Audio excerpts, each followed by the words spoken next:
आज का class 12th वाले स्टूडेंट के लिए काफ़ी स्पेशल होने वाला है, क्योंकि इसमें हम आज चर्चा करेंगे क्लास 12th हिंदी के गद्य खंड का 7वां चैप्टर जिसका नाम है ओ सदा नीरा। क्या ओ सदा नीरा के बारे में आज चर्चा करेंगे कि इस चैप्टर के जितने भी इम्पोर्टेंट ऑब्जेक्टिव है जो कि बिहार बोर्ड एग्जाम के द्वारा पूछा जा चुका है और जिसकी अब की बार पूछे जाने की संभावना सबसे ज़्यादा है, सभी का सोल्यूशन करेंगे। तो चलिए बिना टाइम का इन्वेस्ट किए हुए आज का सेशन स्टार्ट करते हैं। तो सबसे पहले हमारे पास जो प्रश्न दिया गया है काफ़ी इंपॉर्टेंट है। हमारे पास प्रश्न दिया गया है क्या कि ओ सदा नीरा शीर्षक पाठ किस विधा के अंतर्गत आता है। मतलब ओ सदा नीरा शीर्षक पाठ किस विधा के अंतर्गत आता है। यह क्वेश्चन काफ़ी इंपॉर्टेंट है क्योंकि साइंस और कॉमर्स वाले स्टूडेंट में 2021 में पूछा गया है, 19 में पूछा गया है, 11 में पूछा गया और 10 में पूछा गया। कितना बार पूछा गया है और काफ़ी इंपॉर्टेंट प्रश्न है कि ओ सदा नीरा शीर्षक पाठ किस विधा के अंतर्गत आता है। तो हमारे पास ऑप्शन जो दिया गया है ऑप्शन को देख लेते हैं। ऑप्शन ए कहानी, ऑप्शन बी निबंध, ऑप्शन सी कविता, ऑप्शन डी एकांकी। तो इसका जो करेक्ट आंसर होगा मेरे दोस्त कि ओ सदा नीरा पाठ जो है क्या है, एक निबंध है। क्या ओ सदा नीरा पाठ एक क्या है, निबंध है। इसलिए प्रश्न संख्या 1 का ऑप्शन नंबर बी सही होगा। उसके बाद नेक्स्ट प्रश्न हमारे पास दिया हुआ है। क्या नेक्स्ट प्रश्न है कि ओ सदा नीरा शीर्षक निबंध में वर्णित मन कैसा ताल है। ओ सदा नीरा शीर्षक निबंध में वर्णित मन जो है कैसा ताल है। 2021 में क्वेश्चन पूछा गया था क्या कि ओ सदा नीरा शीर्षक निबंध में वर्णित मन कैसा ताल है। तो इसका जो करेक्ट आंसर हो जाएगा क्या हो जाएगा, वर्णित मन कैसा ताल है, गहरे और विशाल। क्या गहरे और विशाल। उसके बाद तीसरा प्रश्न के बारे में बात करते हैं। काफी इंपॉर्टेंट प्रश्न है जो कि हमारे बोर्ड एग्जाम के द्वारा यहाँ बहुत ही अच्छा प्रश्न पूछा गया था इस चैप्टर से।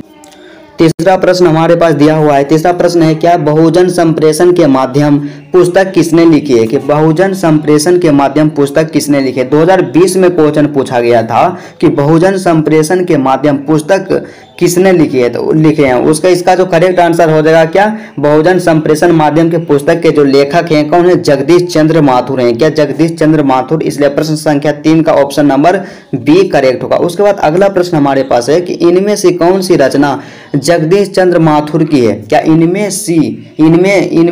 कौन सी रचना, क्या इनमें कौन सी रचना जगदीश चंद्र माथुर की है। 2018 में क्वेश्चन पूछा गया था। कितना आसान क्वेश्चन पूछा गया है कि इनमें कौन सी रचना जगदीश चंद्र माथुर की। ऑप्शन हमारे पास दिया गया है। ए में है बातचीत, ऑप्शन बी है ओ सदा नीरा, ऑप्शन सी है त्रिच, ऑप्शन डी है हंसते हुए मेरा अकेलापन। तो इसका जो करेक्ट आंसर क्या हो जाएगा कि जगदीश चंद्र माथुर के द्वारा जो रचना किया गया है क्या ओ सदा नीरा पाठ की। क्या ओ सदा नीरा पाठ की रचना जगदीश चंद्र माथुर के द्वारा किया गया। उसके बाद नेक्स्ट प्रश्न के बारे में बात करते हैं। नेक्स्ट प्रश्न देखते हैं।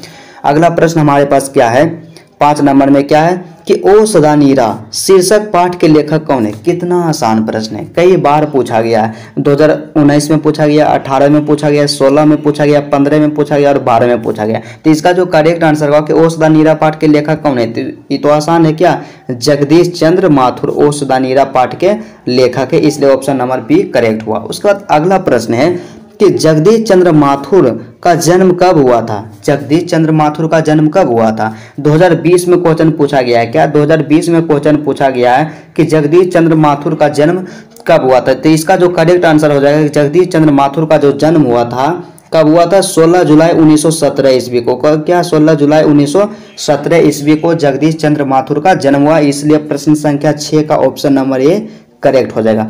यदि आप मेरे चैनल पे नए हैं तो चैनल को जरूर सब्सक्राइब कर लीजिए क्योंकि इस चैनल पे क्लास 12 के हिंदी का गद्य खंड हो या काव्य खंड सभी का चैप्टर वाइज ऑब्जेक्टिव का सॉल्यूशन करवाया जाता है। तो चलिए अगला प्रश्न के बारे में बात करते हैं। अगला प्रश्न को देखते हैं। काफ़ी इंपॉर्टेंट प्रश्न है। क्या है कि ओ सदा नीरा शीर्षक पाठ में किस महापुरुष के चर्चा आई है। तो ओ सदा नीरा शीर्षक पाठ में किस महापुरुष की चर्चा आई है। 2010 में क्वेश्चन पूछा गया था। तो सब आपको बता देना चाहते हैं मेरे दोस्त मेरे साथी कि ओ सदा नीरा शीर्षक जो पाठ है उसमें महात्मा गांधी के बारे में चर्चा किया गया है कि चंपारण में महात्मा गांधी के बारे में चर्चा किया गया था कि चंपारण के एक किसान राजकुमार शुक्र ने महात्मा गांधी को चंपारण बुलाए थे और महात्मा गांधी के बारे में विस्तार पूर्वक चर्चा किया गया है। उसके बाद 8वां प्रश्न क्या है कि ओ सदा नीरा किसको निमित्त बनाकर लिखा गया है। मतलब ओ सदा नीरा जो पाठ है उसमें किसको निमित्त बनाकर लिखा गया है। तो इसका जो करेक्ट आंसर हो जाएगा कि ओ सदा नीरा पाठ जो है गंडक नदी को निमित्त बनाकर लिखा गया है। इसका जो करेक्ट आंसर हो जाएगा प्रश्न संख्या 8 के ऑप्शन नंबर बी। उसके बाद नेक्स्ट प्रश्न हमारे पास है, क्या है, बहुत ही महत्वपूर्ण प्रश्न है, क्या है कि तीन कठिया प्रथा का संबंध है, मतलब तीन कठिया जो एक प्रथा था उसका संबंध किससे है? ऑप्शन हमारे पास है ईख से, तंबाकू से, नील से या मसाला से। तो इसका जो करेक्ट आंसर होगा कि तिनकठिया प्रथा का जो संबंध था वो नील से था। क्या? तिनकठिया प्रथा का संबंध क्या था? नील से था। उसके बाद नेक्स्ट प्रश्न हमारे पास दिया हुआ है, काफी इंपॉर्टेंट प्रश्न है, क्या है कि चौड़ कैसा ताल है? क्या? चौड़ कैसा ताल है? तो इसका जो करेक्ट आंसर हो जाएगा कि चौड़ कैसा ताल है? उथला। क्या? इसका जो करेक्ट आंसर हो जाएगा ऑप्शन नंबर ए कि चौड़ कैसा ताल है? चौड़ जो है उथले ताल है। क्या? चौड़ जो है उथले ताल है, इसलिए प्रश्न संख्या 10 का जो करेक्ट आंसर होगा ऑप्शन नंबर ए। उसके बाद नेक्स्ट प्रश्न हमारे पास है, काफी इंपॉर्टेंट है, क्या है कि थारन शब्द किस शब्द से विकसित है? थारन शब्द जो है किस शब्द से विकसित है? तो थारन जो शब्द है किस शब्द से विकसित है? थार शब्द से विकसित है। किस शब्द से?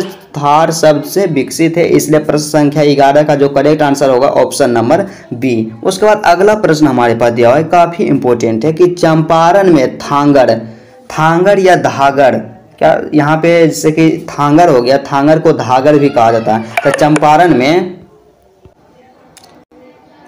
में थांगड़ जो है, क्या थांगड़ जो है इसको धागड़ भी कहा जाता है। कहाँ से आए थे? तो चंपारण में थांगड़ जो थे कहाँ से आए थे? छोटा नागपुर के पठार से आए थे। क्या? छोटा नागपुर से आए थे। उसके बाद अगला प्रश्न हमारे पास दिया है 13 नंबर, काफी इंपॉर्टेंट प्रश्न है। यदि आप इन सभी प्रश्नों का सॉल्यूशन कर लेते हैं, इसको ध्यान में रखते हैं, तो आपके एग्जाम में इससे एक भी प्रश्न बाहर नहीं आएगा, ये मेरा 100% गारंटी है। उसके बाद दूसरा क्या है, बोलते क्षण किस साहित्यिक विधा की कृति है? तो बोलते क्षण जो है, क्या बोलते क्षण जो है क्या है कि निबंध है या कहानी है कि संस्मरण है कि आलोचना है? तो इसका जो करेक्ट आंसर हो जाएगा कि बोलते क्षण जो है क्या है, एक निबंध है। क्या? बोलते क्षण जो है मेरे दोस्त एक क्या है, निबंध है, जो कि जगदीश चंद्र माथुर के द्वारा लिखा गया, इसलिए इसका करेक्ट आंसर हो जाएगा ऑप्शन नंबर ए। क्या? Option number A. उसके बाद नेक्स्ट प्रश्न हमारे पास है, क्या है कि कौन सी कृति माथुर जी की नहीं है? क्या? कौन सी कृति माथुर जी की नहीं है? था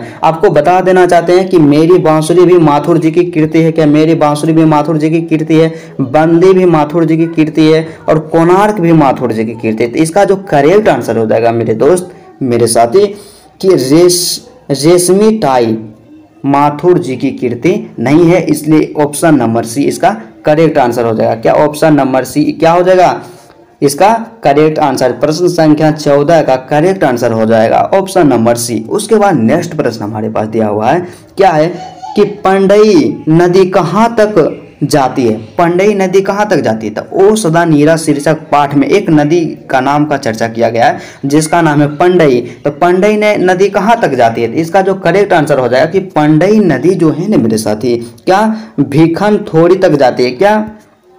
पंडई नदी जो है भीखना थोड़ी तक जाती है। क्या? पंडई नदी जो है भीखना थोड़ी तक जाती है, इसलिए इसका करेक्ट आंसर हो जाएगा ऑप्शन नंबर ए। उसके बाद नेक्स्ट प्रश्न हमारे पास दिया हुआ है, काफी इंपॉर्टेंट प्रश्न है, वीडियो को लास्ट तक देखिएगा, आपके लिए काफी हेल्पफुल होने वाला है। उसके बाद अगला प्रश्न है, क्या बराज कहाँ बन रहा था? तो बराज कहाँ बन रहा था? तो बराज कहाँ बन रहा था? इसका जो करेक्ट आंसर हो जाएगा, बराज जो बन रहा था भैंसा लोटन में बन रहा था। क्या? भैंसा लोटन में बन रहा था, इसलिए इसका करेक्ट आंसर हो जाएगा ऑप्शन नंबर डी। उसके बाद नेक्स्ट प्रश्न है कि वैशाली महोत्सव का बीजारोपण किया? वैशाली महोत्सव का बीजारोपण किसने किया? तो इसका जो करेक्ट आंसर हो जाएगा कि वैशाली महोत्सव का जो बीजारोपण किया कौन किए? जगदीश चंद्र माथुर ने किया। क्या? जगदीश चंद्र माथुर ने किया। उसके बाद नेक्स्ट प्रश्न हमारे पास दिया हुआ है, काफी इंपॉर्टेंट है, क्या है अगला प्रश्न हमारे पास? बहुत ही इंपॉर्टेंट प्रश्न है कि मेरठ के महंत ने गांधी जी को कहाँ शरण दी? मतलब मेरठ के जो महंत थे महात्मा गांधी जी को कहाँ शरण दिए? तो इसका जो करेक्ट आंसर हो जाएगा कि ऑप्शन नंबर डी कि मेरठ के महंत ने गांधी जी को एक महुए के पेड़ के नीचे शरण दिए। क्या? महुए के पेड़ के नीचे शरण दिए। कि आपसे क्वेश्चन पूछेगा कि मेरठ के महंत गांधी जी को कहाँ शरण दिए थे, मतलब कहाँ रहने के लिए बोले थे? तो एक महुए के पेड़ के नीचे। उसके बाद अगला प्रश्न हमारे पास है, काफी इंपॉर्टेंट प्रश्न है, क्या है कि जगदीश चंद्र माथुर को कौन सा अवार्ड मिला? ऑप्शन हमारे पास है Kalidas award, Tulsidas award, Kabirdas award और सूरदास अवार्ड। तो इसका जो करेक्ट आंसर हो जाएगा कि जगदीश चंद्र माथुर को कालिदास अवार्ड मिला था। क्या कालिदास अवार्ड मिला था, इसलिए इसका करेक्ट आंसर हो जाएगा ऑप्शन नंबर ए। उसके बाद अगला प्रश्न हमारे पास है, बहुत ही महत्वपूर्ण है कि कौन सी कीर्ति माथुर जी की है। क्या कौन सी कीर्ति माथुर जी की है। तो इसका जो करेक्ट आंसर हो जाएगा मेरे दोस्त कि माथुर जी की जो कीर्ति है क्या भोर का तारा, क्या भोर का तारा, इसलिए ऑप्शन नंबर डी इसका करेक्ट है कि माथुर जी की जो कीर्ति है क्या है, भोर का तारा है। उसके बाद नेक्स्ट प्रश्न है, आप कुछ ही प्रश्न बचा है, काफी इंपॉर्टेंट प्रश्न बचा हुआ है। क्या है कि कर्नाट वंश के राजा, या कर्नाट वंश के राजा हरि सिंह को किसका मुकाबला करना पड़ा। तो कर्नाट वंश के जो राजा थे हरि सिंह, क्या कर्नाट वंश के कौन राजा थे, हरि सिंह, उनको किसका मुकाबला करना पड़ा था। कर्नाट वंश के जो राजा हरि सिंह थे उनको गयासुद्दीन तुगलक का मुकाबला करना पड़ा। किसका मुकाबला करना पड़ा, गयासुद्दीन तुगलक को, तुगलक का मुकाबला करना पड़ा हरि सिंह जी को। मतलब कर्नाट वंश के जो राजा हरि सिंह थे उनको गयासुद्दीन तुगलक का मुकाबला करना पड़ा। इसलिए प्रश्न संख्या किसका जो करेक्ट आंसर हो जाएगा ऑप्शन नंबर ए। उसके बाद अगला प्रश्न के बारे में बात करते हैं, काफी इंपॉर्टेंट प्रश्न है हमारे पास। 22 नंबर में हमारे पास प्रश्न दिया गया है कि आम्रपाली, क्या आम्रपाली जिन्हें मतलब आम्रपाली भी कहा जाता है, ने आम्रपाली ने तथागत को क्या सौंपा था। तो आम्रपाली ने तथागत को आम्र वन सौंपा था। क्या आम्र वन सौंपा था।